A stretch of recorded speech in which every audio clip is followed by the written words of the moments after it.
komik grafik travelogue ini memungkinkan untuk kita tidak hanya bicara tentang gambar-gambar sekuensial saja, tapi elemen-elemen pendukung yang lain gitu. Itu bisa ditambah-tambahin di situ. Peta misalnya, rute gitu ya. Kemudian pernak-pernik gitu apa saja yang kita bawa dan lain-lain. Itu bentuknya juga tidak mengikat harus panel-panel bersebelahan gitu, tapi bisa macam-macam gitu. Bisa memasukkan infografis misalnya gitu ya. Kemudian bisa satu halaman dibuat hanya teks saja gitu itu. Jadi punya kebebasan itu ketika membuat grafik travelogue. Nah, grafik travelogue ini awalnya dari mana? Dia itu kalau dicari rujukannya ya, itu sebetulnya grafik memoir. Itu grafik memoir. Nah, grafik memoir ini dia catatan atau kumpulan gambar-gambar ya, baik itu ada teks juga gitu, yang berisi ingatan-ingatan. Jadi gambar dan tulisan yang bercerita tentang kenangan atau peristiwa penting yang telah terjadi dalam hidup seseorang.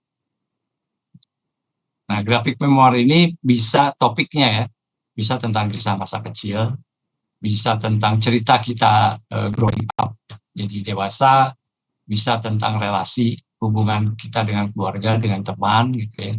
Kemudian bisa juga dalam bentuk perjuangan. Perjuangan ini juga banyak ya. Perjuangan kecil dalam cara untuk bisa lulus kuliah misalnya, lulus sekolah misalnya, itu juga bentuk perjuangan. Jadi bisa banyak tafsirannya ya. Kemudian ada perjalanan atau travel, dan ada cerita sehari-hari atau diary. Gitu. Biasa disebut grafik diary. Nah, jadi ini perjalanan grafik travelogue itu atau komik perjalanan itu bagian dari grafik memoir. Karena itu merupakan salah satu bentuk dari kita menceritakan tentang ingatan. Nah, apa perjalanan itu? Perjalanan yang dimaksud dalam grafik travelogue itu adalah perpindahan dari satu tempat ke tempat lain. Jadi ini kita bicara geografi. Gitu ya. Perpindahan dari satu tempat ke tempat lain yang dimaknai sebagai pengalaman hidup. Jadi kita pindah kota atau kita perjalanan dalam pindah itu, kemudian kita apa? Bisa jadi juga perjalanan itu juga pendek gitu ya, misalnya dari masih di dalam kota gitu ya, tapi perjuangan menuju perjalanan dalam melakukan perjalanan itu juga rumit gitu, misalnya ketemu macet lah, kecelakaan di jalan lah, kecelakaan kecil misalnya, kita tetap berusaha sampai ke tujuan gitu, itu untuk perjalanan. Nah, perjalanan apa yang bisa dijadikan konten dalam grafik travelogue? Ya, perjalanan yang bermakna. Kita tiap hari melakukan perjalanan, tapi apakah semua bermakna? Mungkin bisa semuanya bermakna, tapi apakah makna itu bisa dibagikan ke orang lain? Nah, itu juga pertanyaan. Jadi orang lain baca cerita kita, mereka dapat apa? Dapat insight apa? Bisa bercermin apa dari cerita kita? Nah, itu tujuan grafik travelogue dibuat untuk refleksi. Jadi perjalanan yang kita alami, kita dapat makna, kita bisa share ke orang dari makna yang kita dapat.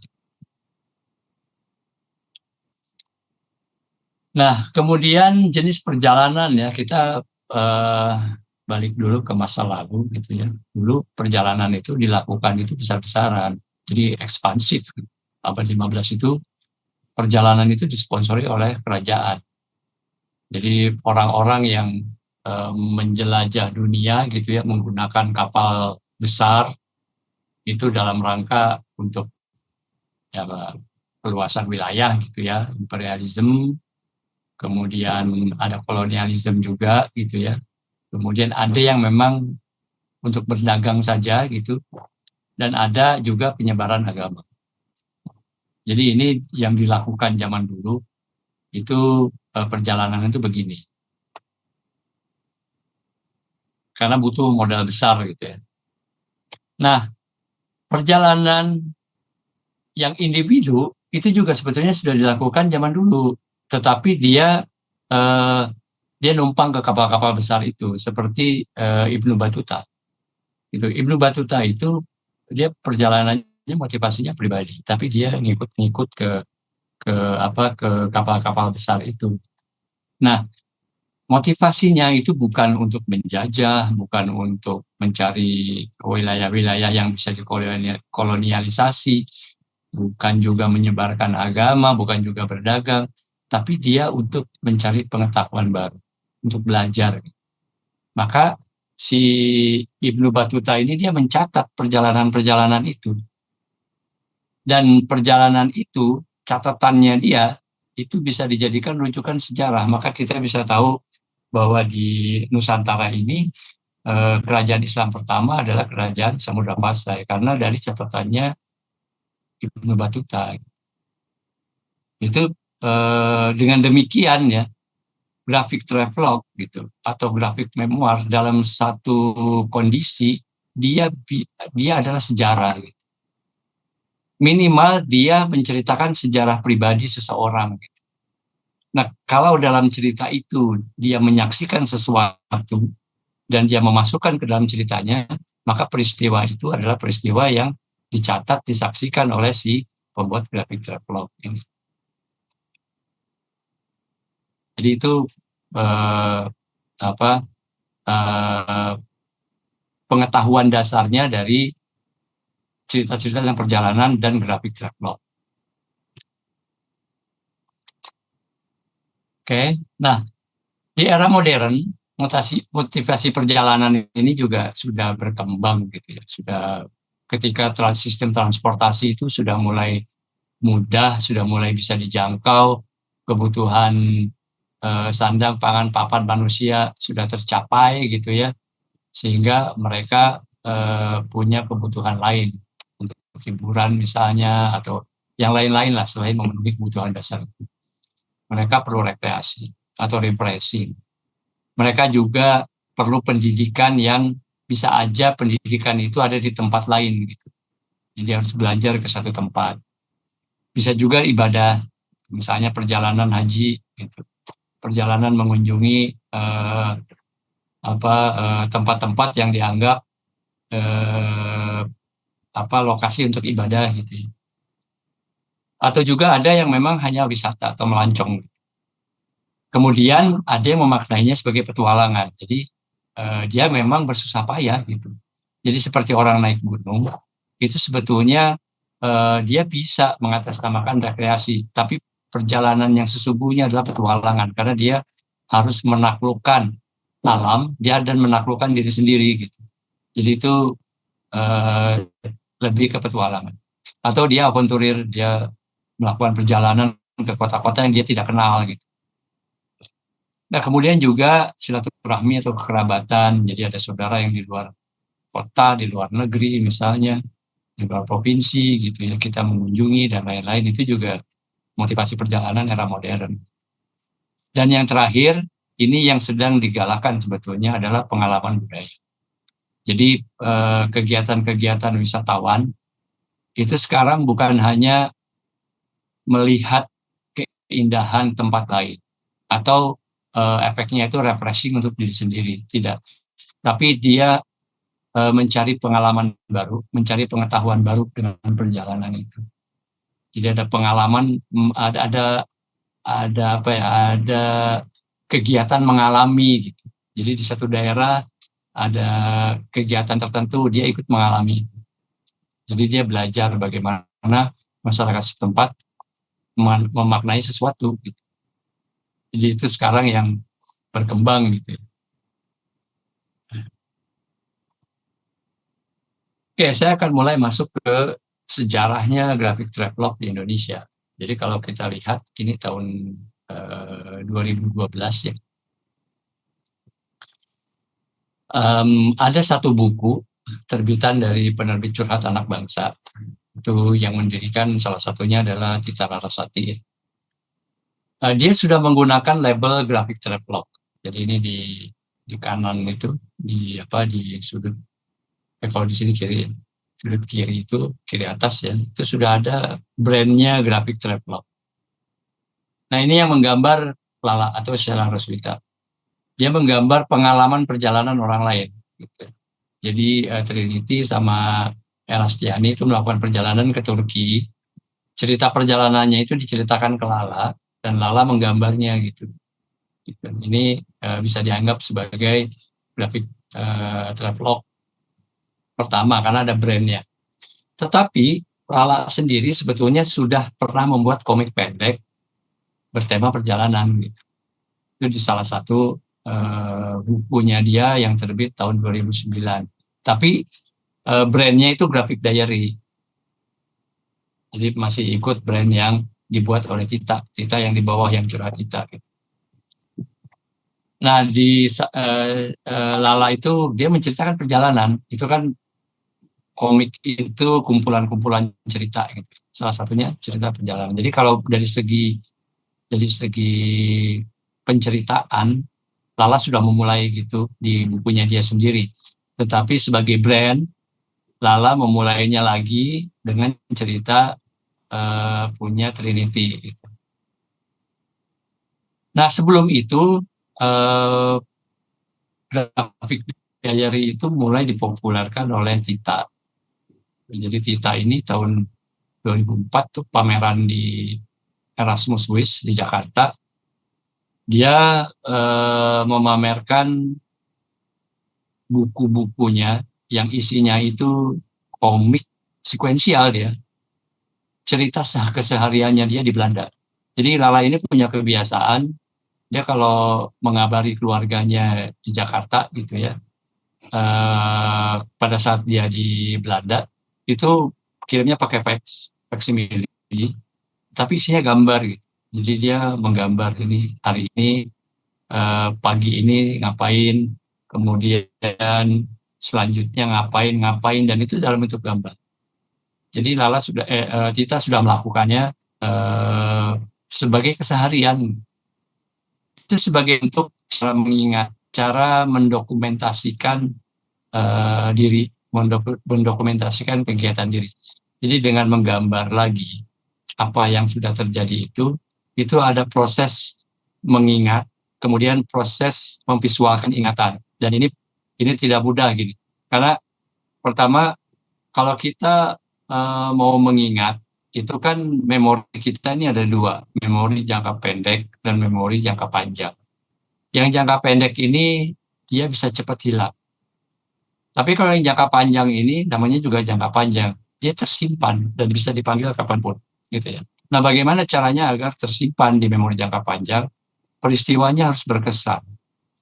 Peristiwanya eh, harus punya memorinya bukan hanya diingatan gitu, tapi seluruh indera.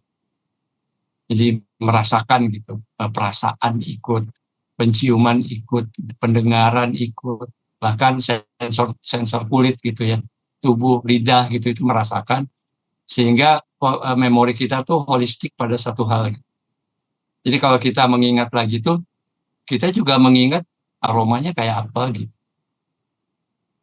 apa cuacanya kayak apa gitu. Itu kita bisa mengingat. Nah, kalau itu sangat berkesan, maka itu akan tersimpan di jangka panjang. Kan meskipun cuma sehari 24 jam, itu kita tidak menceritakan per detik atau per menit semua kejadian itu. Dia hanya meresume mana yang penting-penting untuk digambarkan. Cara meresume yang penting-penting itu ya dia tinggal memanggil memori yang tersimpan itu aja. Dia tinggal oh ya tadi aku ini, oh iya tadi aku ini. Nah itu juga melatih daya ingat, melatih kita juga peka terhadap apa yang kita lakukan dan kita ketika menggambarnya lagi kita bisa merefleksikan diri. Oh iya aku tadi sebetulnya salah ya, aku tadi itu begini begini gitu. Itu ketika menggambar ada refleksi. Nah ketika itu jadi catatan, ketika dibaca orang itu juga kalau dia membolehkan ya dibaca oleh orang lain, maka itu jadi referensi buat kita juga. Ternyata di Belanda lampu toilet itu mati dalam beberapa menit gitu ya. Jadi dia nggak nyala terus. Gitu. Itu kan diceritakan tuh di komiknya Tita itu. Jadi kita tahu pengetahuan itu dari situ. Jadi itu juga hal yang menarik yang bisa disampaikan dalam grafik diary atau grafik travelog. Nah, kemudian tidak banyak yang bikin. Ya, tahun 2013 saya ketemu buku judulnya Finding Cepu. Finding Cepu ini sebetulnya tidak betul-betul travelog, grafik travelog ya. Dia hanya mengumpulkan informasi tentang kota-kota Cepu, tapi dengan cara perjalanan. Tapi saya yakin eh, Novin ini dia dia kan orang orang sana, jadi dia juga melakukan perjalanan itu. Nah, kemudian tahun 2015 ada komik Naik Turun Labuan Bajo. Ini yang bikin Ima, ditemani oleh Eri. Nah, ini perjalanan yang saya rasa ini yang paling mewakili grafik travelog. Karena betul-betul menceritakan perjalanan dari mulai berangkat hingga ke tujuan gitu. Jadi kita melihat petualangannya. Kita melihat apa bagaimana dua tokoh ini struggling gitu. Dua tokoh ini berusaha mencapai tujuan gitu. Nah, itu diceritakan dan itu dijelaskan juga lokasi-lokasinya gitu. Jadi kita tahu ini di sini, ini di sini gitu. Ini kan dari naik turun Labuan Bajo itu ke ke Wairebo kan, itu tujuannya Wairebo di gunung, kemudian Bajonya itu kan di laut. Jadi naik ke gunung dan turun ke laut gitu. Nah, kemudian tahun 2016 saya menerbitkan komik Mencari Kopi Aceh. Ini juga sama perjalanan saya ke Aceh untuk merasakan atau mencari apa nikmatnya kopi Aceh itu sehingga begitu populer di luar negeri gitu. Jadi ini juga perjalanan yang saya lakukan sendiri dan setelah pulang saya menggambarnya gitu. Nah, 2021 saya ketemu dengan bukunya berjudul Jurnal Tepi Mahakam. Ini punya Radian Pernyata, S Pernyata. Jadi ini di Kalimantan dia. Dia menceritakan juga dia perjalanan naik motor gitu dan mengunjungi beberapa tempat dan kemudian dia menceritakan tempat-tempat itu. Nah, keempat ini karena dia merujuk pada lokasi bahkan destinasi wisata gitu ya. Ini potensi komik grafik travelog ini besar untuk bisa digunakan sebagai instrumen pariwisata. Sekarang istilahnya itu storynomic tourism.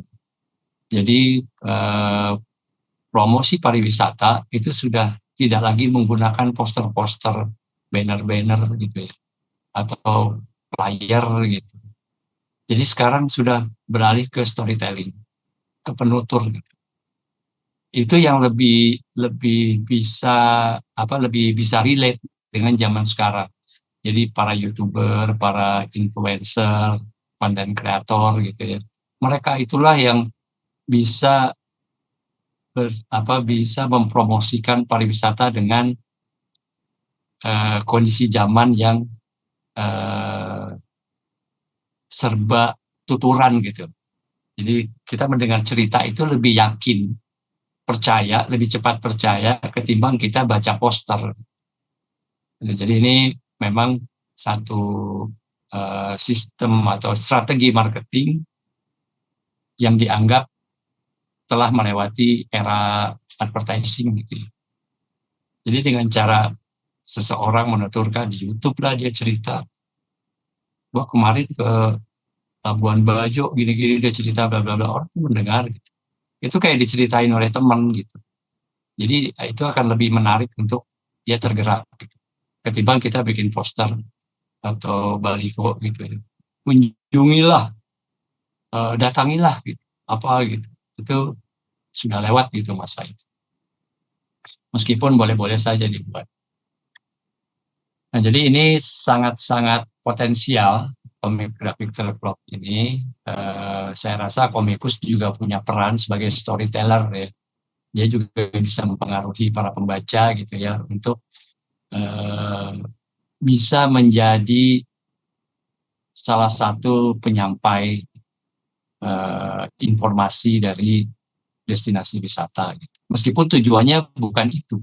Tujuannya dia hanya bercerita tentang perjalanannya untuk mencapai atau untuk menceritakan dan mencari makna gitu. Tetapi orang juga bisa melihat hal lain. Oh, ternyata menarik jalan ke situ. Mungkin aku pengen ke situ juga. Jadi itu juga bisa jadi salah satu cara selain dari media-media lain atau format-format seni yang lain. Film misalnya, film itu sangat sangat baik, kupikir. Mau animasi kayak mau apa mau film live action gitu ya, itu sangat punya potensi untuk menjadi storynomic tourism. Nah ini yang dibikin oleh Tita, jadi pendekatan visualnya begitu. Dia tidak pakai panel-panel gitu ya, tapi ini sequential karena ini ngomongin bahkan jamnya aja ditulis di situ disebut. Jadi ini ada pergeseran waktu gitu, ngikutin linear gitu kan. Dari jam 15.30 gitu sampai jam 18.50 dia bercerita apa saja yang terjadi. Kan sebetulnya banyak yang terjadi, tapi dia rangkum dan ini yang menurut dia penting karena itu yang terpanggil di memorinya gitu dan ini yang muncul. Jadi pendekatan visualnya punya ciri gambarnya cepat, spontan, bahkan sketchy. Jadi dia tidak berusaha mengebagus-bagusin, tapi dia lebih kepada esensi. Gitu. Apa yang dia rasakan, dia gambar. Jadi ini kita melihat satu gambar yang dinamis, gambar yang punya kesan. Kalau dia capek tuh kerasa capeknya gitu. Kita lihat gitu. Kemudian bukan ya mengabaikan gambar representatif, tapi tidak betul-betul mengabaikan, tapi tidak mencari gambar yang betul-betul representatif. Representatif itu seperti gambar yang eh, naturalis, gitu. Seperti gambar realis. Gitu. Ya, yang penting kesan gitu buat dia. Tidak harus mirip. Nah, kemudian grafik diary dibuat hampir setiap hari. Jadi kalau orang kan menulis gitu ya perasaannya hari itu apa, ini dibuat tiap hari. Tapi juga tidak harus selalu tiap hari. Nah, narasinya dibuat memang untuk diri sendiri, gitu, untuk diri sendiri, arsip pribadi. Tapi ketika ini sudah berlalu dan si pembuatnya itu membolehkan itu dibaca oleh orang, maka itu menjadi sebuah narasi untuk publik, apalagi dipublikasikan. Memang sudah diizinkan untuk dibaca oleh orang lain.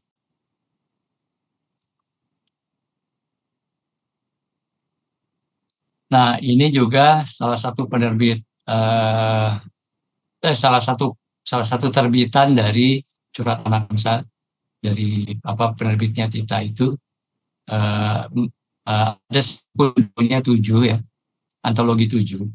Antologi 7 ini men-challenge komikus-komikus pada saat itu beberapa komikus gitu ya untuk menceritakan kegiatan selama 7 hari. Jadi 7 itu 7 hari gitu. Jadi satu hari satu halaman gitu. Nah ini yang saya buat, saya ikut juga challenge-nya. Jadi ini yang jadi saya juga baru menyadari ketika udah selesai bikin ini, saya baca lagi atau orang lain juga baca dan komentar gitu ya. Ternyata sibuk juga gitu satu seminggu itu gitu gak kerasa gitu. Tapi kita melewatinya kan biasa aja. Kita mungkin seharian ini udah kemana gitu. Tapi ketika kita mau tidur itu dianggap biasa gitu. Tetapi kalau kita sempatkan mencatat, sempatkan mendokumentasikan, kita akan merasa bersyukur bahwa kita sudah melewati hari. Oh ternyata saya udah kesini, saya ternyata bisa mencapai ini, saya sudah kesini. Saya yakin ini juga dalam satu sisi membuat grafik diary atau grafik travelog itu juga sama dengan cara kita mensyukuri hidup. Oke, nah ini isinya dari buku tadi ya, Naik Turun Labuan Bajo. Jadi isi gambarnya begini. Ini diterbitkan sama Alex Media. Ini sebetulnya program dulu Akademi Samali pernah buat program komik wisata. Jadi kita membuat tantangan pada mahasiswa-mahasiswa untuk membuat komik wisata. Nah, dulu masih ada Kemenparekraf ya. Itu Kemenparekraf, salah satu divisinya itu, subditnya, itu membiayai perjalanannya. Jadi ada 10 destinasi unggulan kan. Jadi itu dibiayai untuk berangkat gitu ya ke beberapa tempat itu, dan mereka kirim portofolio baru diseleksi. Setelah berangkat itu mereka harus menceritakannya dalam bentuk komik. Nah ini salah satu-satunya sih, satu-satunya yang berhasil menceritakan dengan benar gitu. Karena program yang lain dia tidak sampai selesai menceritakannya. Nah ini dia bisa menceritakan selesai, dan kemudian eh, ketemu sama Alex Media gitu. Alex Media suka banget, dan ini jadinya berhasil program pemerintah karena ini terpublikasikan. Jadi saya lihat review-nya juga apa, di beberapa blog gitu ya. Itu banyak yang merasa terinspirasi setelah baca komik ini, yang menyimpan mimpinya untuk bisa ke wearable. Nah ini bukunya Jurnal Tepi Mahakam. Nah ini representatif. Ini dia mencari kemiripan, mencari apa, gambar yang menuju otentik gitu ya, menuju apa yang representatif benar gitu, dengan pewarnaan yang bagus sekali gitu ya, ilustrasi juga yang bagus gitu. Nah ini juga menjadikan komik ini menyenangkan gitu untuk dilihat gitu. Tapi bukan berarti yang tidak berwarna seperti ini itu tidak menarik, karena yang namanya komik itu kan ada gambar dan cerita. Jika ceritanya menarik, maka gambar akan ikut menarik. Tetapi kalau hanya gambarnya saja yang menarik, ceritanya tidak menarik, itu akan boring. Jadi seperti tidak berfungsi. Maka komik itu adalah cerita gitu. Maka dahulukanlah cerita ketika kita membuat komik.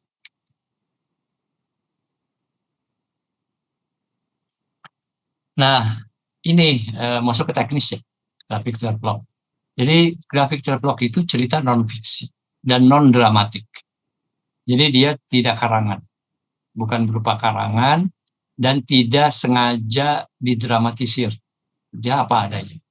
Kalaupun ada drama, itu drama yang memang terjadi karena perjalanan itu sendiri. Jadi ceritanya itu dibuat berdasarkan satu perjalanan. Ketika dalam perjalanan itu tidak terjadi hal yang dramatik, ya ceritanya tidak dramatik.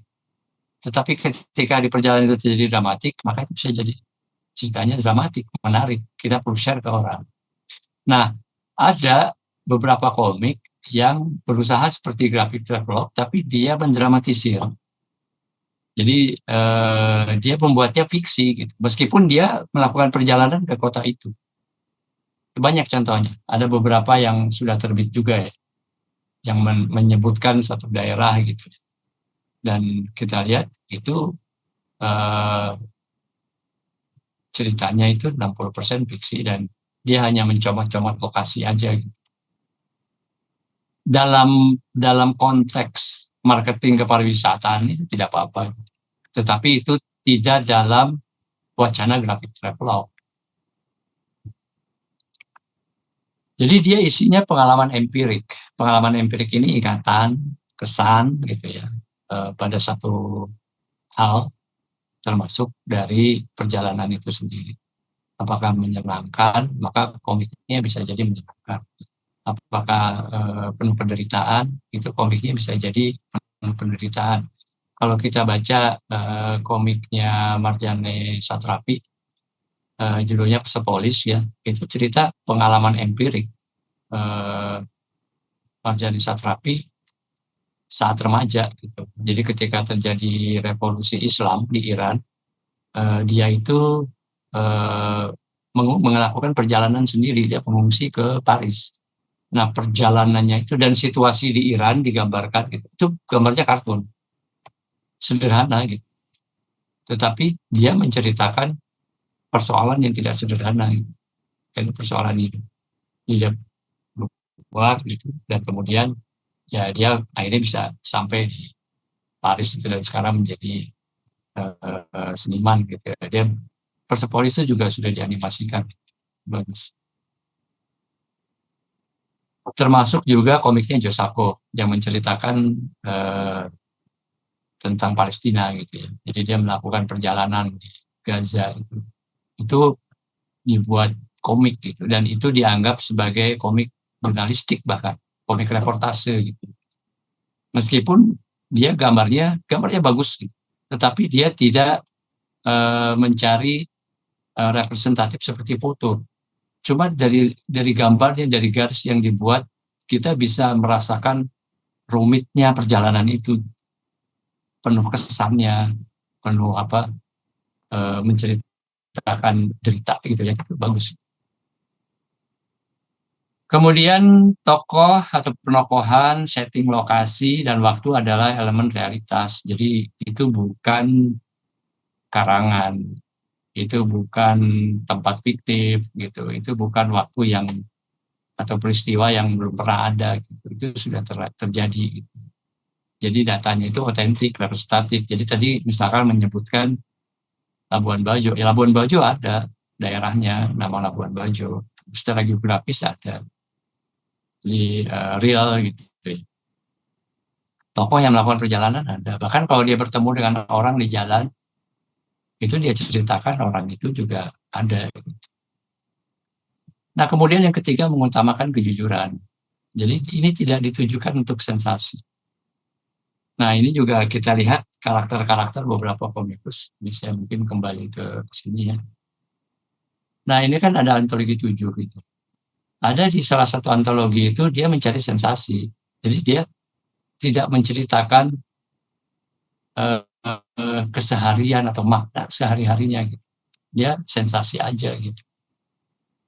Seperti memoles gitu.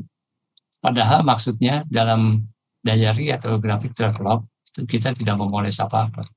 Kita mencoba menuju pada kejujuran meskipun tidak 100% jujur kan sulit ya. Itu kan berdasarkan ingatan gitu. Yang penting niatnya itu jujur.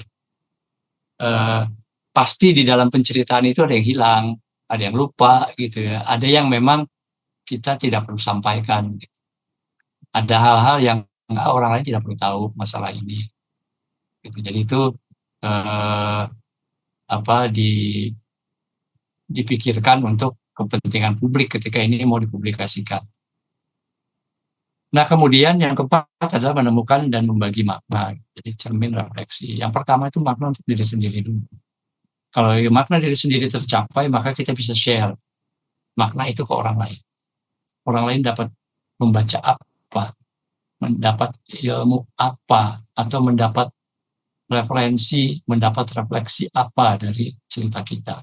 Sepenting apa cerita kita untuk dibaca orang gitu kan, orang tuh akan beli buku kita, gitu. Beli konten kita. Mereka mengeluarkan uang, ada effort. Jangan sampai itu sia-sia.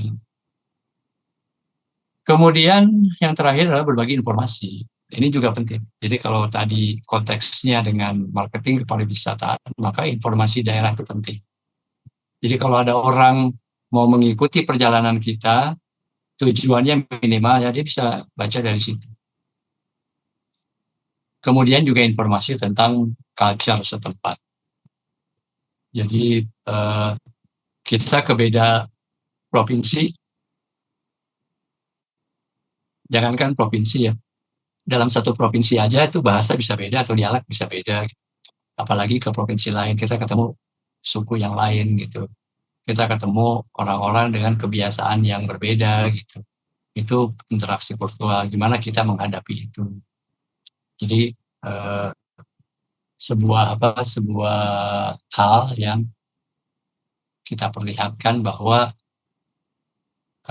yaitu perbedaan itu rahmat gitu. Jadi kita berbeda dengan mereka hanya karena kita berbeda geografis dan kita berbeda cara menjalani beberapa hal dalam hidup.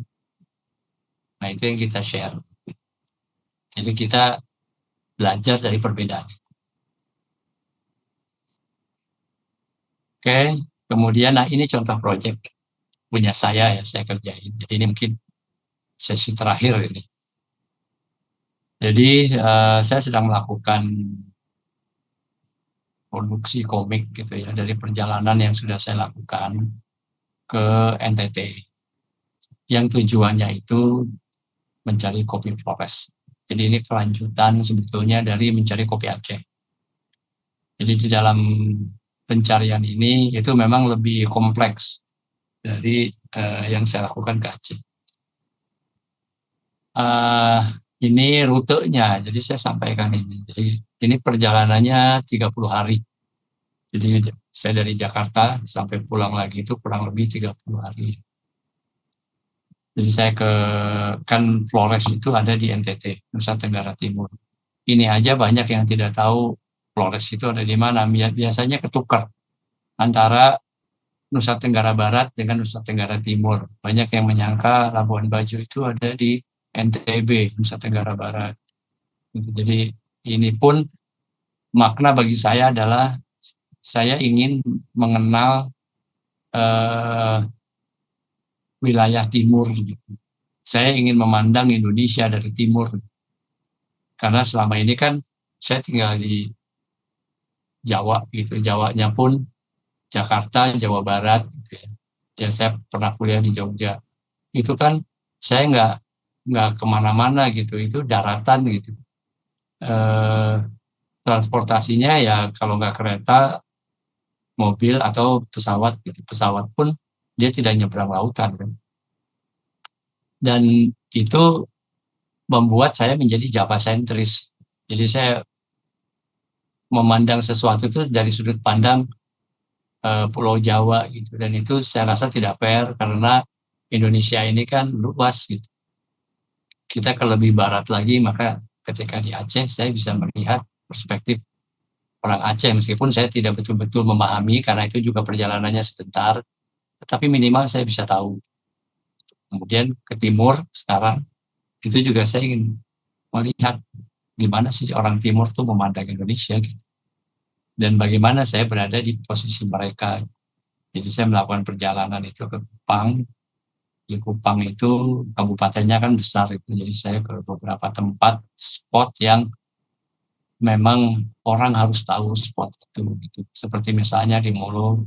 Molo itu ada satu komunitas namanya Lakwatu Jawas itu diprakarsai oleh Diki Senda ya. Diki Senda ini dia itu memutuskan untuk kembali ke kampung halamannya di Molo itu untuk membangun literasi anak-anak, anak muda.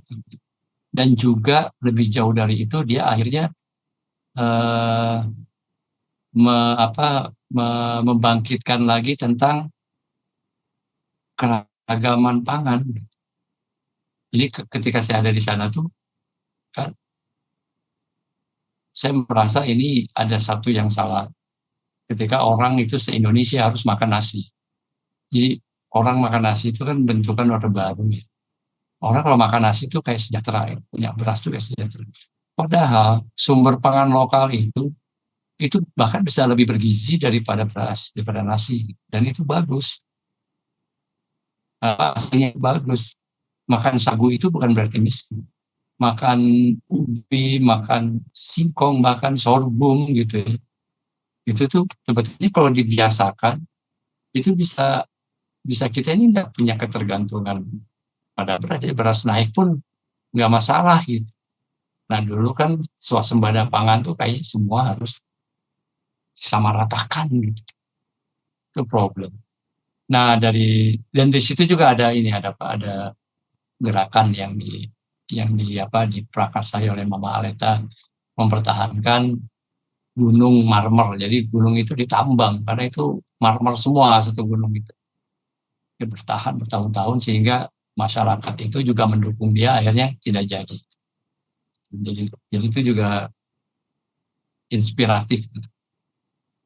Kemudian dari situ jauh lagi saya ke perbatasan eh, Timor Leste dengan kita gitu. Orang sering bilang itu wilayah terluar, padahal itu wilayah terdepan gitu. Karena itu etalase kita ketemu ke luar negeri. Jadi di Timor Leste itu kan ada satu daerah gitu, ini yang ada tulisan Opoli, ada satu daerah yang dia bagian dari Timor Leste tapi ada di tengah-tengah Kupang gitu, Kabupaten Kupang. Dan itu juga menarik, saya berada di sana melihat bagaimana Indonesia di perbatasan. Nah, baru dari situ cari informasi. Ini saya waktu perjalanan ini tidak pakai itinerary. Jadi saya cuma tujuan saya ke Kupang aja. Dari Kupang saya akan cari informasi ke Flores. Jadi di kota Kupangnya saya ketemu orang, beberapa orang, LSM, aktivis gitu ya. Pengen tahu kalau saya mau ketemu petani di Flores, itu ke siapa, ada kontaknya enggak. Jadi saya dikasih beberapa kontak. Jadi ketika saya ke Flores itu, saya ada nomor gitu yang saya tuju. Itu orangnya juga nggak kenal. Nah, ini kan Provinsi Nusa Tenggara Timur itu ada beberapa pulau. Jadi satu satu provinsi itu tersebar. Jadi ini kepulauan. Bahkan ada satu kelurahan yang itu di pulau sendiri. Ini kan tidak terjadi di hidup saya gitu. Saya nggak pernah. Sehingga ketika saya ada di sana tuh saya melihat Indonesia itu memang disatukannya tuh oleh laut. Jadi ini kenapa kita merasa terpisah oleh laut, sebenarnya itu yang menyatukan. Baru ke Flores, di Flores saya ke ND, ke Jawa, kemudian ke Ruteng, ke Manggarai, baru ke Wairebo, kemudian ke Labuan Bajo. Hanya untuk minum kopi aja sebenarnya. Nah, ini alat-alat yang saya bawa ketika perjalanan itu. Tapi yang di bawah enggak ya. Ini komputer ini enggak, scanner ini enggak. Jadi yang di bawah itu kuas, cat air, buku, catatan, kertas cat air, alat tulis, kamera, sama recorder. Dan handphone sih sebenarnya. Kadang-kadang juga foto pakai handphone biar cepat. Nah, kemudian baru kerja di studionya menggunakan uh, komputer ya, dan scanner. Ini hasil dari menggambar ketika perjalanan itu. Jadi saya sketch situasi pasar, bahkan sepatu yang saya pakai juga saya sketch, teman perjalanan di Kupang saya sketch, beberapa tempat gitu ya. Ini untuk menguatkan memori sebetulnya. Jadi kalau lihat gambar ini lagi, saya bisa merasakan ketika saya menggambar itu suasananya, situasinya. Jadi kita menyimpan memori itu di kepala tentu saja, tapi juga pada gambar. Tapi ada yang dibikin di rumah ini, yang baris ketiga, yang di dalam kapal lihat laut ini dibikin di rumah. Yang lainnya bikin on the spot. Nah, kemudian observasi desain karakter. Ini karakternya saya sendiri kan. Waktu itu eh, begini penampilan saya, rambutnya masih mulet dan akhirnya ini sebetulnya kan ganti-ganti baju ya ketika perjalanan itu. Tetapi untuk memudahkan dalam eh, membuat komik gitu ya agar orang itu fokus pada satu tokoh itu, maka generiknya baju yang saya gunakan ini apa celananya, t-shirtnya gitu paling sering dibuka aja sih apa sih jaketnya dan kadang pakai sweater gitu tapi ininya tetap begini itu ya itu yang dianggap tidak betul-betul jujur gitu karena sebetulnya kan ganti celana ganti lah pasti uh, ya beberapa hari ganti tetapi dalam cerita komik ini memang sudah penyesuaian agar orang bisa fokus ke ingatannya itu ketika membuka halaman-halaman itu panelnya banyak jadi tidak menebak bahwa ini karakter yang lain gitu jadi tetap pada karakter yang sama.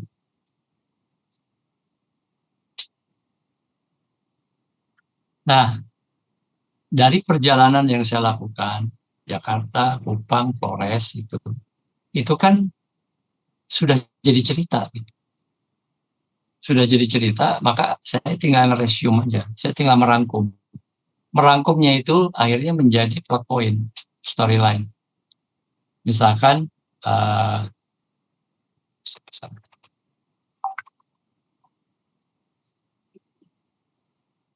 nah, misalkan di Kupang awal gitu, ini sudah kebayang ini akan berapa halaman. Jadi sebetulnya basi bayangan atau estimasi gitu. Estimasinya 8 sampai 27 halaman. Halaman 8 sampai halaman 27. Isinya apa aja ya? Isinya yang saya ingat ini, bertemu teman lama, tinggal di Kupang, observasi komunitas untuk mencari informasi terkait Kopi Flores, menuju Molo gitu. Jadi ini poin-poin aja dimasukin ke sini. Poin-poin cerita ini di kolom ketiga. Estimasinya di halaman kedua. Ini bisa berubah. Bisa aja dalam dalam pembuatannya baru keingetan. Oh iya ini harus masuk ya. Saya ketemu ini. Oh iya ini harus masuk ya. Itu bisa disusulkan. Jadi sampai ini dibikin, itu halaman itu masih bisa nambah. Jadi ini hanya panduan gitu. Kemudian di Molo apa saja yang terjadi. Tinggal di sini, beraktivitas, workshop, ternyata nggak nemuin kopi gitu ya. Itu di poin-poinnya aja. Nah, dapatnya dari mana ini? Dari sini nih. Dari recall memory. Jadi ya itu, memori jangka panjang itu dipanggil lagi. Ketika di mall saya apa aja ya. Nah, bagaimana agar kita terhindar dari alpa atau hilaf atau lupa gitu. Karena memori ini kan kadang-kadang dia bisa termanipulasi. Kadang-kadang juga bisa nggak masuk gitu di memori kita, lupa aja gitu, bisa jadi. Nah, maka di backup dengan data di kamera tadi. Jadi pakai foto, dilihat lagi fotonya. Oh ini ketika di Kupang, jadi ada folder. Ini kan dilihat Kupang apa aja nih yang saya foto. Oh iya ini ada nih gitu. Jadi itu terkonfirmasi dengan data digital gitu, pakai foto. Nah, kedua ini itu dikonfirmasi lagi dengan catatan tambahan yaitu lewat buku. Jadi buku itu kan isinya juga tulisan gitu. Kadang-kadang lagi nunggu pesawat di bandara gitu, kita ingat sesuatu kita catat. Jadi catatan ini nanti yang akan juga termasuk mengkonfirmasi kealpaan yang kita dapat dari ingatan jangka panjang dan juga nggak sempat difoto. Jadi ada tiga hal ini yang bisa membantu memori kita. Jadi ini terus sampai halaman terakhir. Catat. Nah, akhirnya kita bisa bikin skema ini, pembagian chapter dalam halaman. Chapternya apa? Chapternya adalah kota-kota yang dikunjungi. Jadi prolog ini ketika masih dapat ide ke Flores gitu atau awal-awal gitu masih di Jakarta. Kemudian di Kupang dapatnya 19 halaman, Opoli 9 halaman, ND ini hasil dari plot point tadi yang storyline sebelumnya. Jadi nanti bisa diestimasi, oh kira-kira 128 halaman tebalnya. Dan ini bisa nambah. Tentu ini bisa nambah karena banyak yang ketika kita menceritakan lagi, itu kita memutuskan untuk, oh ini agak dipanjangin ceritanya. Oh ini agak ditekankan, oh ini ada dialog yang harus masuk. Gitu. Jadi ini ketemu sampai ke terakhir gitu. Nah akhirnya dari situ kita bisa melihat struktur naratif. Kita bisa lihat eskalasinya. Jadi kalau kalau saya lihat-lihat ya pendekatannya bukan pendekatannya hasilnya gitu ya. Ini sama dengan cerita dramatik karena dia ada eskalasi cerita gitu. Saya ternyata nemu hambatan. Gitu. Hambatannya bisa di tengah. Ini kan dari premis ya. Introduksi, kemudian ada konflik, kemudian ada resolusi. Cerita kan begitu aja kan. Introduksinya apa, konfliknya apa, hasilnya gimana gitu. Nah ini ternyata saya nemuin. Jadi introduksi itu biasa gitu. Memulai perjalanan karena saya eh, tidak tidak tidak betul-betul blind trip ya, tapi eh, tidak ada itinerary yang pasti gitu. Jadi itu saya bisa bisa apa bisa dalam ketidakpastian, dalam was-was. Jadi memulai perjalanan itu nyari-nyari, mulai perjalanan dapat hambatan. Hambatannya saya harus menunda perjalanan karena saya keserang vertigo di Kupang. Nah ini menjadikan eh, mental down gitu. Jadi saya bisa melanjutkan nggak ya perjalanan ini? Saya bisa, nah, itu jadi kayak hambatan. Nah tapi itu ke dokter gitu ya. Jadi di Kupang itu saya harus lebih lama tinggal karena recovery. Kemudian baru melanjutkan perjalanan gitu. Mencari yang saya cari itu adalah pohon kopi tertua di Flores yang itu masih berbuah. Jadi itu cerita itu saya dapat ketika di Jakarta. Jadi di Flores, di Manggarai, di Desa Colong itu ada satu pohon kopi yang tua tapi masih bisa berbuah, masih panen. Saya hanya ingin lihat pohon itu. Jadi saya ke sana. Jadi saya menganggap dalam pikiran saya ya. Jadi saya nggak riset itu, dalam pikiran saya aja bahwa itu mbahnya kopi, mbahnya pohon kopi di Flores. Seperti apa gitu kan? Yang saya bayangkan kan angker mistik gitu. Sampai akhirnya kelihatan di sana, ya ternyata itu namanya kopi Juria. Itu bukan kopi pertama yang ditanam di Flores. Itu kopi adat aja itu. Kopi adat yang eh, warisan leluhur gitu. Dan memang itu unik. Mitologinya juga kuat itu kopi itu. Dan itu juga jadi kebanggaan. Dan saya rasa juga ini daya tarik wisata. Jadi yang saya bayangkan seperti beringin gede gitu ya, ternyata enggak. Nah itu juga oh gitu doang gitu ya udahlah gitu. Turun. Kemudian saya merasa perjalanan saya udah selesai. Jadi sampai di yang hijau ini itu udah selesai. Gitu. Udah saya nggak nyari lagi karena yang saya tuju tuh udah datang ke situ. Jadi ya udahlah mau pulang lah. Karena sering share story di Instagram itu ada teman eh, karena tahu saya lagi di sana dia menyarankan.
Recording in Dilakukan progress. karena saya ada di sana gitu. Jadi dapat rezekinya itu di sana.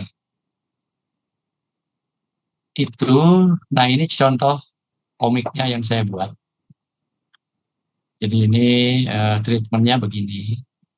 Jadi ini di Opoli, ini di Kupang yang sebelah kiri ini. Sebelah kanan juga sama masih Kupang. Jadi di Lakwat Jawas itu di komunitasnya di Kisenda. Waktu mau pamitan, jadi di sharing apa saya kasih workshop di sana gitu. Terus saya melanjutkan perjalanan ke Opoli. Dan perjalanan ke Opoli memang tidak mudah gitu. Ini Saya kira ini yang membuat saya vertigo ini karena perjalanannya itu. Ini kalau lihat halaman yang sebelah kanan, mobil yang di bawah itu, yang batu-batu, itu sebetulnya itu sungai. Jadi karena kemarau, musim panas ya, kering. Tetapi ketika musim hujan, itu jadi sungai. Dan ini nggak ada jembatan, jadi nggak bisa lewat. Jadi kalau mau lewat sini harus nunggu sungainya surut. Ya itulah. Jadi kita melihat ya memang persoalan di kita adalah infrastruktur. Jadi memang betul yang harus dibangun di timur itu adalah Indonesia Timur ya. Infrastrukturnya, jalanannya harus bagus, sistem komunikasi harus bagus. Jadi kalau jalanan bagus, distribusi juga bagus, gitu. Transportasi juga bagus. Gitu. Itu nanti kalau bikin sekolah itu juga tidak ada hambatan dengan perjalanan. Bikin sesuatu tidak ada hambatan. Distribusi logistik juga bisa cepat. Nah ini eh, dari Manggarai ya, dari Manggarai mau menuju ke Wairebo. Perjalanannya menarik sih. Flores itu indah. Gitu. Jadi eh, susah diceritain. Kenapa pendekatan saya representatif? Jadi ketika saya menceritakan indahnya Flores itu ya saya ingin menghadirkan keindahan seperti yang saya lihat. Ini karena ini jalanan dan yang saya inginkan tuh orang mengikuti apa kalau lihat misalnya di komik begini nih aslinya kayak apa ya saya pengen orang tuh sampai segitu gitu sehingga mau datang sana karena yang membuat eh, sistem sosial juga bisa maju ya karena ada interaksi budaya kemudian ekonomi juga bisa naik gitu ya pariwisata perjalanan melancong itu perjalanan kita nyari spot bagus kita interaksi dengan orang di luar daerah gitu ya.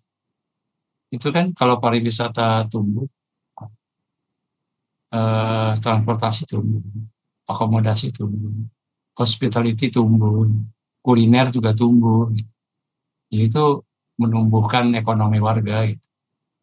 Datangnya orang maka ini sebetulnya yang diharapkan itu ya emang ini tidak murah sih perjalanan ke sana itu tapi bukan berarti tidak bisa dilakukan kalau kita mau cari tantangan gitu cari petualangan. Nah ini di halaman kanan yang bawah ini barang-barang yang saya bawa ke Wairebo. Jadi Wairebo itu kita harus mendaki jalan menanjak perbukitan gunung bahkan karena 1.100 meter di atas permukaan laut. Jadi itu eh, karena saya nggak nyangka mau ke Wairebo, maka saya nggak punya persiapan gitu. Maksudnya itu persiapan seperti ransel, backpack kecil gitu. Saya bawanya backpack yang gede dan itu kan ditaruh di bawah gitu. Gak mungkin saya angkut semuanya ke sana. Jadi saya hanya bawa tas tote bag ini yang isinya ternyata bisa macam-macam. Ada sleeping bag saya bisa masuk, handuk juga bisa masuk, handuk traveling itu yang benda-benda lain itu bisa masuk.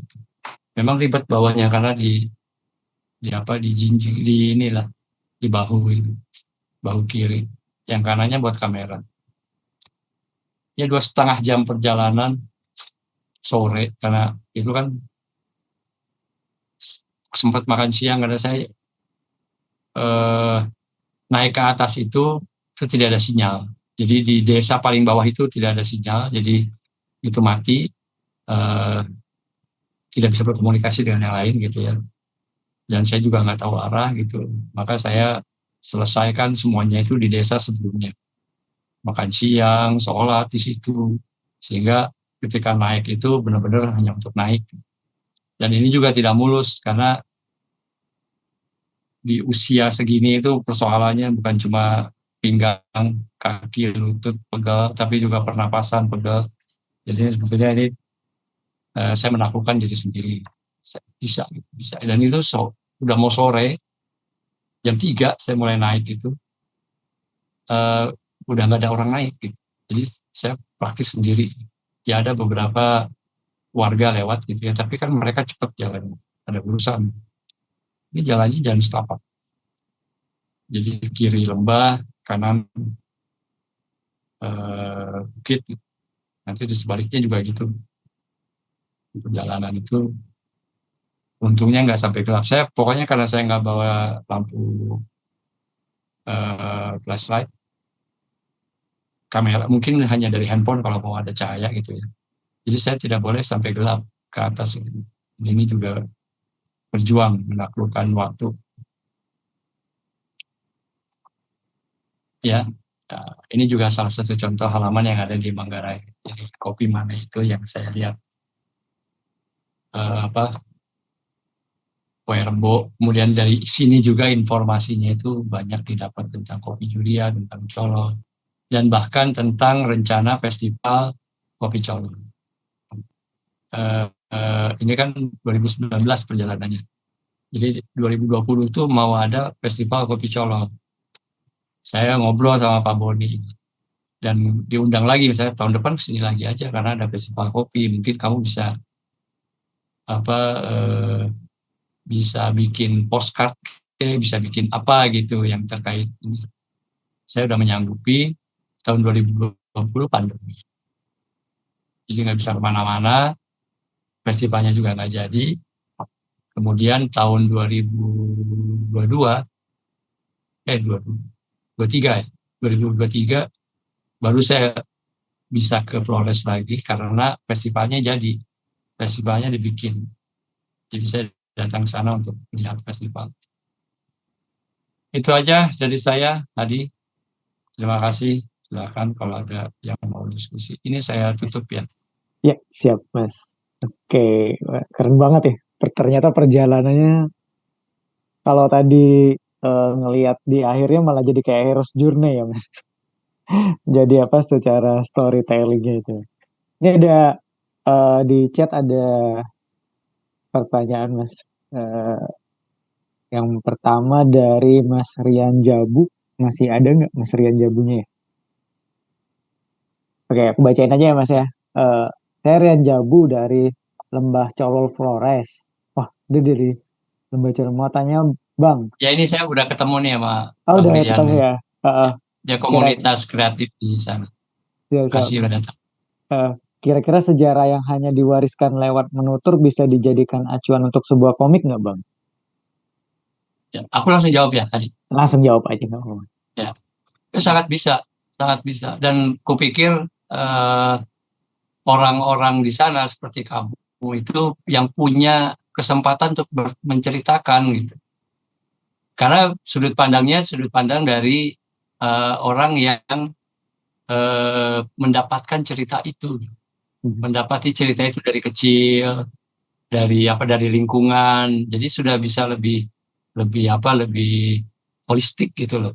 Tinggal dikemas aja storytellingnya bagaimana gitu. Itu sangat bisa. Kan beberapa cerita juga dari tuturan gitu, dari apa dari cerita cerita orang tua kita, cerita dari lingkungan, cerita dari oh dulunya tuh gini gini gini gitu. Itu kan diceritakan. Nah, cerita ini nanti mungkin bisa dibuat dengan cara simbolik gitu ya, atau dengan apa yang benar-benar didengar. Jadi ada beberapa pendekatan.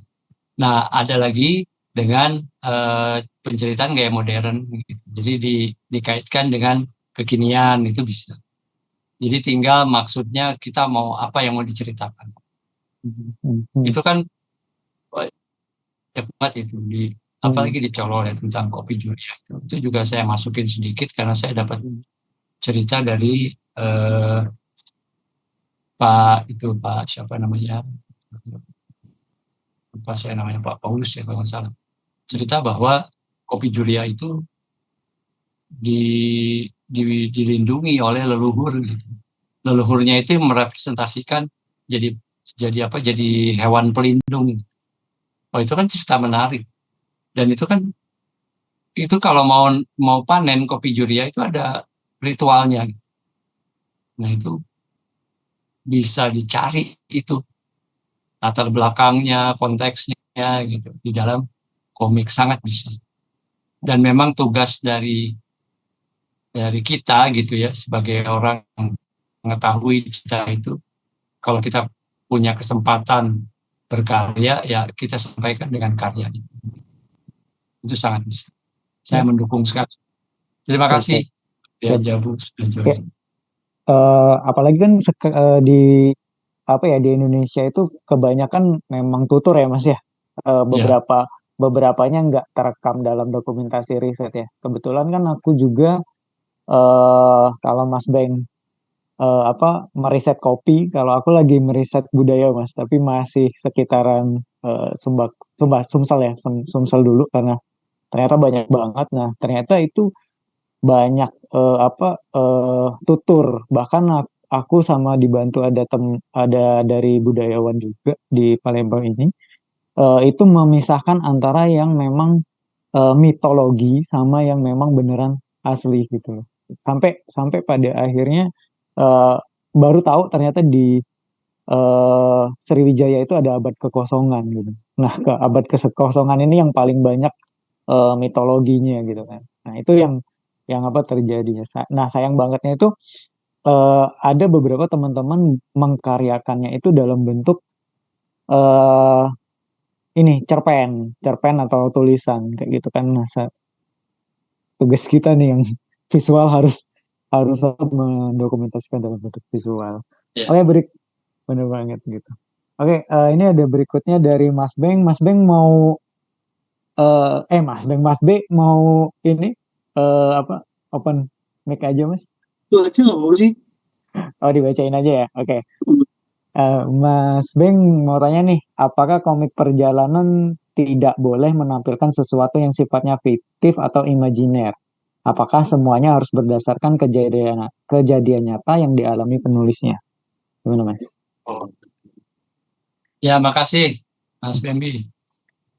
Eh, Sebaiknya sih tidak. Tetapi kalau mau menyampaikan sesuatu yang fiktif atau imajiner, itu harus digambarkan dari pikiran si pelaku perjalanannya.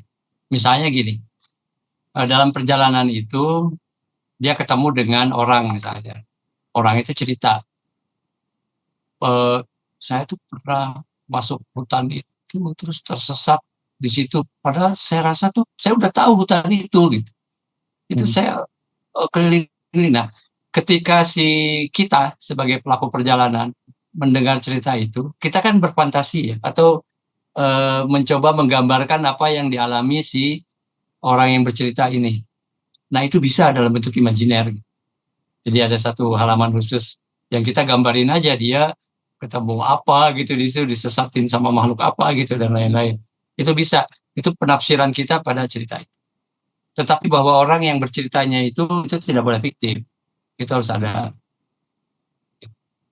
gitu. Jadi terkait orang yang kita temui, terkait geografi yang kita datangi gitu ya. Terkait waktu juga itu berdasarkan realitas peristiwanya benar gitu. Nah, tetapi anggapan kita atau kita masukin opini-opini kita gitu ya. Nah, itu bisa masuk. Ya. Misalnya Siap, kita siap, siap. datang ke pemandian air panas gitu. Terus kita dengar di sebelah gitu ada yang ngobrol. Itu kalau jam 10 malam suka ada yang ikut mandi tuh di situ gini gini gini. Nah, itu kan teks, itu kan dialog yang disampaikan ya. Tetapi kita bisa menggambarkannya dalam bentuk imajiner gitu. Kita sendiri membayangkan ada yang terbang, ada yang apa, ada yang gitu lah. Itu mungkin imajinernya sebatas itu. Mhm. Tapi Siap, yang siap. ngomong itu harus ada. Nah, Dia artinya imajinernya bukan berarti di luar konteks gitu ya. Imajinernya tetap di dalam apa? Di dalam ceritanya atau yang melengkapi perjalanan itu sendiri gitu ya Mas ya. ya. Siap, siap. Kupikir itu malah Sip, bisa sip. menarik. Ya, itu malah bisa menarik. Jadi nggak boring juga ceritanya. Hmm, hmm, hmm. Oke. Hmm. Thank you Mas, thank you. Siap, siap, siap. Itu sama sama halnya kayak ini Mas. Kemarin aku ke apa tuh ke Bengkulu ya, Dendam Tak Suda itu, wah identiknya serem banget mas. Ternyata pas ke sana keren banget kayak gitu. Jadi mungkin hal yang fiktifnya itu tetap harus kita ini ya mas, ya, tetap kita gali ya, apa benar-benar itu memang fiktif atau memang benar-benar memang ada kejadian yang di situ ya mas ya. Kurang lebih sih Ya. seperti itu. Oke, ini sobat-sobat ada yang mau bertanya lagi boleh. Open mic langsung boleh, silakan. Ada, silakan kalau sobat-sobat yang penasaran. Kalau belum ada aku mau tanya dulu mas. Ini aku penasaran banget nih. Jadi ketika Mas Beng pertama kali itu ya ngeluarin buku Mencari Kopi Aceh itu, sebenarnya aku udah apa pertanyaan ini udah muncul nih. Jadi waktu itu aku kepikiran bahwa apakah Mas Beng bikin kayak apa outline atau roadmap dulu apa untuk story-nya, atau malah dibalik mas. Biasanya kan kalau kita bikin cerita kan kita bikin itu dulu ya, apa strukturnya dulu gitu kan. Tapi ketika Ya. Mas Beng tadi menjelaskan ternyata dibalik ya mas. Di apa perjalanan dulu baru ke apa membuat strukturnya gitu ya mas. Ya. Ya karena Hmm, ceritanya kan sudah kita dapat ketika hmm, kita bukan perjalanan itu. hmm. Dan lebih menarik lagi kalau kita tidak, ya menurut aku ya, bisa jadi sih juga menarik. Kalau kita tidak menggunakan itinerary yang pasti gitu. Jadi perjalanan itu bisa berubah di tengah jalan gitu. Tujuan itu bisa berubah. Seperti waktu ke Aceh itu kan, aku tuh nggak tahu harus kemana. Jadi itu backpacker, langsung datang ke Banda Aceh, itu aku nginep di satu tempat yang itu udah kenal di Facebook gitu. Jadi link juga itu, misalnya diperkenalkan. Itu memang komunitas, namanya Cikarang. Jadi di situ memang orang tuh bisa nginap, bisa berkegiatan dan lain-lain gitu. Jadi aku nginap di situ. Nah, terus tiap pagi ini cerita yang Kopi Aceh ya. Aku nggak punya pengetahuan apa-apa ya soal Aceh, soal kopi juga itu waktu itu awal-awal. Dan itu kan 2011 atau 2010 perjalanannya. Itu Aceh sudah di apa di kembali setelah tsunami, sudah berdamai juga, sudah rekonsiliasi lah antara GAM dengan pemerintah. Jadi aku nongkrong di situ pagi-pagi ke ke kopi Solong, ke kedai gitu. Minum aja. Terus siangnya jalan, sorenya ke situ lagi. Besoknya gitu lagi. Nah, sampai si orang kedainya ini kan nanya, "Eh, kamu ngapain di sini?" gitu. Karena di Aceh itu pemilik kedai itu dia tahu siapa yang minum di situ. Beda dengan kafe di Jakarta. Kafe di Jakarta itu bahkan pemiliknya kan nggak ada di situ, adanya waiters atau manajernya gitu. Dia kan nggak peduli lah siapa yang datang gitu, yang penting dia bayar gitu kan, nggak tahu. Tapi kalau di Aceh itu dia tahu ini yang sering datang siapa, tamu yang baru datang aja dia bisa tahu, kenal gitu. Jadi mereka tuh juga tahu kalau yang mana GAM, yang mana Intel gitu ya. Itu pemilik kedai itu tahu. Jadi aku langsung dikenali sebagai orang baru. Nah, cerita-cerita dari situ, ya itu akhirnya diperlihatkan cara mereka apa roasting. Nah, kebetulan juga aku kenal dengan satu komunitas kartun, komunitas komik di sana. Baru dari situ workshop gitu, workshop komik sama komunitas di sana. Nah, dari situ juga nyambung, ternyata ada yang ini ada temen aku eh, punya kenalan petani di eh, Gayo. Ya udah aku berangkat ke sana berdasarkan itu. Nganterin. Jadi ketemu petani itu juga malam itu sebelumnya nggak kenal gitu. Ceritanya mau ngapain ya? Saya mau ikut bapak ke kebun. Dari situ nongkrong, nginep di gudangnya, besoknya ikut ke kebun, ke pengepul, jadi lihat-lihat. Kan itu tidak direncanakan, aku juga nggak tahu bisa ke Gayo. Jadi itu, nah itu yang aku share. Jadi itu bukan perjalanan yang punya kepastian gitu, dari komunitas. Dan ternyata banyak hal baru yang ditemukan. Oh, kenapa kopi Aceh itu begitu terkenal gitu? Kenapa kopi yang diminum di kedai kopi Solo beda dengan kopi Aceh yang diminum orang di luar negeri atau di kafe di Jakarta gitu. Nah, itu aku baru tahu gitu, dari situ. Siap. Ya, Artinya sama malah di Polres juga. iya, artinya malah banyak menemukan sesuatu yang baru juga ya Mas ya, ketika di dalam perjalanan itu ya. Oke. Ya itu intinya. Jadi dramanya dari situ dapatnya. Dengan ketidaktahuan itu jadi drama kan. Iya, benar banget sih sebenarnya. Oke, ini ada satu lagi Mas di chat dari Farhan Setiadi. Formula khusus untuk mengangkat cerita daerah atau seperti urban legend itu gimana ya Mas agar lebih menarik? Ada nggak Mas formula khusus? Ya, sebenarnya kalau kalau itu sih sama dengan eh, cerita-cerita yang sudah biasa beredar ya. Jadi kalau ya seperti misalkan kita lihat KKN Desa Penari gitu Menarik. kan.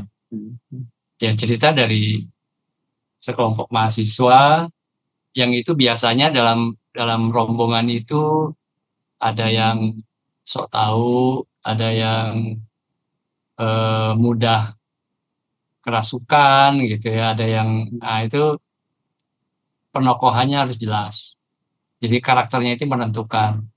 Jadi kalau misalkan mau menceritakan urban legend di satu kota A gitu ya, ya harus ada intruder, harus ada orang lain yang datang ke situ dan bermasalah di situ gitu. Itu menarik.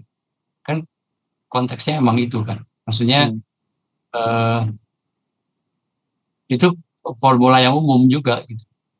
Pendatang datang ke situ sembarangan gitu ya, atau berbuat sesuatu yang tidak baik, kemudian mendapat karma atau mendapat masalah, mendapat hukuman gitu. Biasanya begitu.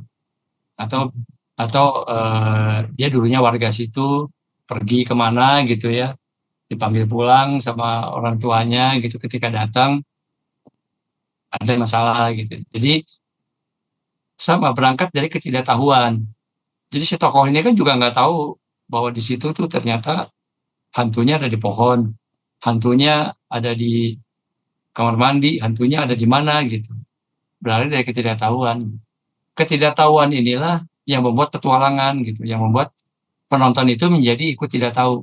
Kan sudut pandangnya nanti dari sudut pandang tokoh yang tidak tahu, akhirnya penonton pun menjadi yang tidak tahu untuk menjadi tahu gitu kan. Kan ceritanya begitu. Tokoh ini nanti akan nyari nyari ini ada apa sih di situ gitu. Terus dia datang ke situ kan dia penasaran. Ya penonton juga ikut penasaran gitu karena itu tujuannya membuat penonton bisa terlibat itu karena sama-sama tidak tahunya gitu. Nah, gitu. Jadi formulanya adalah si tempat itu kalau urban legendnya ada di satu tempat ya harus didatangi oleh orang yang tidak tahu apa-apa gitu. Sehingga nanti dia akan tahu, dia akan berkonflik dengan itu. Nah nanti kalau lebih ya biasanya gitu ada yang sok tahu, ada yang sok berani gitu, ada yang pemikir biasanya gitu, ada yang peka gitu, sensitif.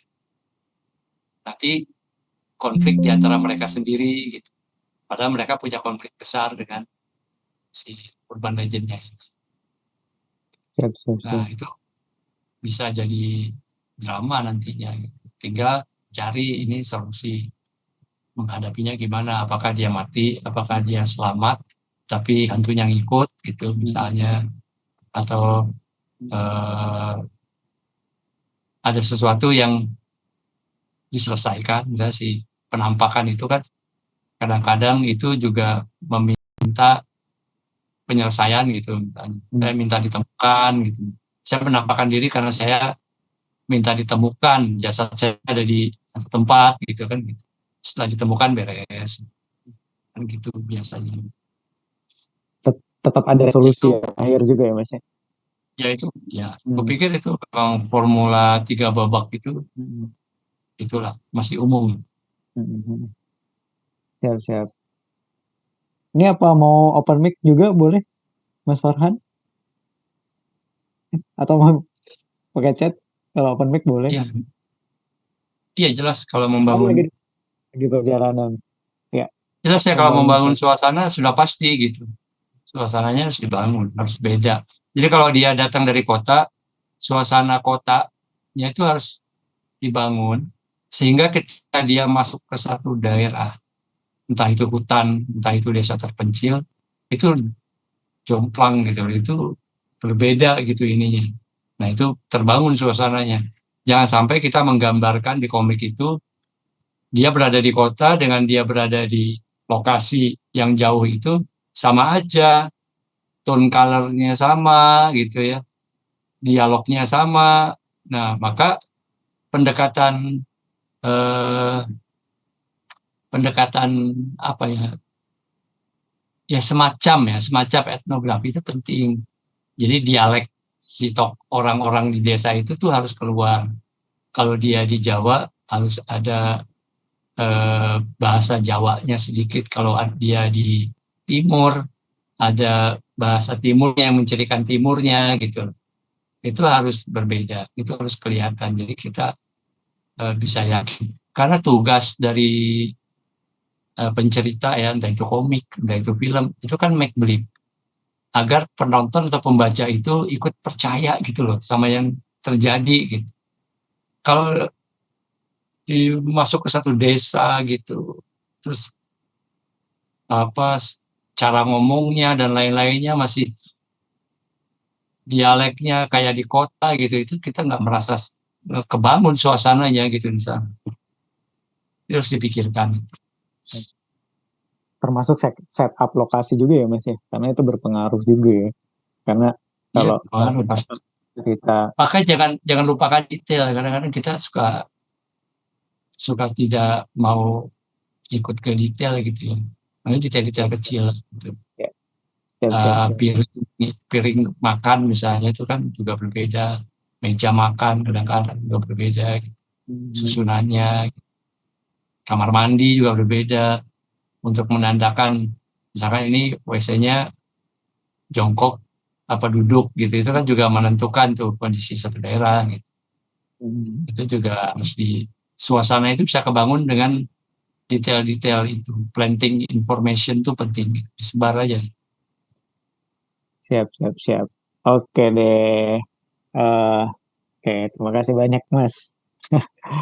Oke, jadi itu tadi tentang bagaimana sih kita membuat sebuah cerita melalui grafik travelog dari Mas Beng. Ini sobat-sobat masih ada yang mau bertanya kah? Oke, kalau nggak ada lagi, ini karena waktu kita udah eh, pas ya 21.30 lebih 3 menit. Jadi kelas kita malam ini kita sudahin dulu karena keterbatasan waktu. Eh, ini Mas Beng ini eh, guruku juga, mentorku juga. Bahkan sebenarnya yang pertama kali diajakin sama Mas Beng itu bikin komik waktu di CCF itu ternyata dari eh, apa grafik travelog juga ya, Mas. Format format apa tema-temanya ya waktu itu. Aku juga dulu ngangkat tentang penodongan di atas apa di jembatan Ampera ya. Itu sampai sekarang apa di ini. Nah, ternyata baru tahu juga Mas, ternyata di Palembang itu emang udah terkenal dari dulu, Mas. Kemarin ketemu apa budayawan nge-roadmap ternyata eh, ada beberapa periset bahkan dari luar negeri itu ngelewatin Sumatera Selatan. Katanya di situ banyak bajing loncat dan lain-lain. Berarti emang terkenal dengan pelabuhan tua dan serem katanya gitu. Wah, ini kan sebuah apa sebuah kisah perjalanan juga tuh kalau memang apa bisa diangkat ya ke dalam sebuah karya visual. Oke, gitu aja sih. buat sobat-sobat semuanya, buat Mas Beng yang udah ngasih banyak ilmu dan pembelajaran buat kita malam ini. Eh, Kami ucapkan terima kasih buat sobat-sobat semuanya. Terima kasih banyak untuk di Hot Talk malam ini di episode 23. Sekedar informasi, karena minggu depan kita udah berpuasa masuk bulan Ramadan, Hot Talk kita jadwalnya kita ubah di sore hari ya, sekitar di jam 3 atau jam 4 sore. Jadi sobat-sobat Sambil bisa nunggu buka puasa ya. apa Mas? Sambil nunggu buka puasa. Iya, sambil nunggu buka puasa. Cuman sebenarnya tadi menarik juga tuh sebenarnya yang belum dibahas sama Mas Beng itu kan cuma satu kali ya Mas ya di support sama pemerintah ya, ini. Padahal apa yang dilakukan Mas Beng dan teman-teman itu program pariwisata banget ya. Harusnya dapat support tuh buat berkarya. Tapi eh, kita tetap apapun yang terjadi kita tetap harus berkarya. Oke, terima kasih buat semuanya. Mas Beng udah bisa dipanggil dokter nih belum? Belum. Belum ya, Mas? Tapi sidangnya udah ya. Dokter hewan. Belum, Pi, masih jauh. Kamu kapan, Novi? Ya, Mas Beng duluan lah. Allah. Masih ketunda, Mas. Kirain udah. Oh iya, kemarin kan Januari ya sidangnya. Itu Februari. kan baru seminar. Oh, seminarnya. Oh, bukan sidangnya ya. Bukan. Ya, bisa. Berarti Juri, komiknya udah jadi ya? 98% lah. Penasaran, pengen. Siap. Artinya Mas Beng dulu baru Olvi ya. Amin. Oke, gitu aja buat kita malam ini. Terima kasih banyak buat semuanya. Insya Allah kita nanti bertemu lagi di episode berikutnya. Hot Talk Oke. dan berbagi bersama. Terutama Mas Olvi nih lagi ditunggu nih jadwalnya. Dia Kan sibuk banget, udah. Mas. Kan udah. Belum di Hot Talk. Udah. Belum ya? Belum. Oh, Oke. Siap. Oke, gitu aja ya buat semuanya. Jaga kesehatan. Semuanya semoga kita sehat selalu. Terima kasih banyak. Saya ucapkan Assalamualaikum warahmatullahi wabarakatuh. Selamat Waalaikumsalam malam. warahmatullahi. Waalaikumsalam.